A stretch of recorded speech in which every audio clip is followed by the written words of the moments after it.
गन्ना भुगतान न होने और कृषि कानून के विरोध में चल रहे किसान आंदोलन की सुनवाई न होने से दुखी किसान ने अपने खेत में खड़ी गेहूं की फसल को ट्रैक्टर चलाकर रौंद दिया।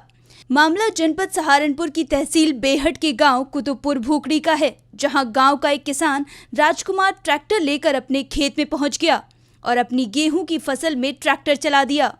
फसल को उजाड़ते हुए किसान से जब पूछा गया कि वो ऐसा क्यों कर रहा है, तो किसान ने सरकार के प्रति निराशा जाहिर की।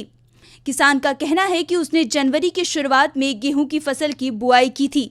जैसे तैसे गेहूं उगाए और पनपने लगे थे, लेकिन हाथ में पैसा न होने के कारण लागत नहीं लगा पाए, जिसकी वजह से फसल पिछड़ गई और अब भी उसके पास पैसे नहीं हैं, क्योंकि उसकी धान की फसल पहले ही औने पौने दाम में बिकी और इसके अलावा पिछले साल का गन्ना भुगतान भी अब तक पूरा नहीं मिल पाया है, जिसके चलते किसान ने गेहूं की फसल में ट्रैक्टर चला दिया और आधी तैयार हो चुकी गेहूं की फसल बर्बाद हो गई। वहीं पीड़ित किसान राजकुमार जाट का ये भी कहना है कि जब धान की फसल के दाम आधे अधूरे मिले तो गेहूं की फसल का ही क्या होगा। फसल में लागत इतनी ज्यादा देनी पड़ रही है कि हम कर्ज में दबते जा रहे हैं।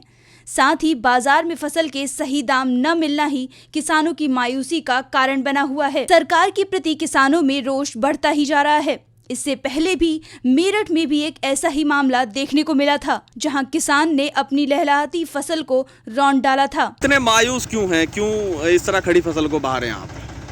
भाई साहब, बात यह है कि हमारे धान का पैसा नहीं मिला हमको। 1900 रुपये हमारा धान बिका है, वो भी एक महीने के बाद और में जो है सुक्कन भाग गई और उसके बाद भी पैसा नहीं मिला। आग लगाने को हमारे पास पैसा नहीं है, क्या करें हम, इसलिए बाहर है। वो आग लगाने को पैसा नहीं है हमारे पास।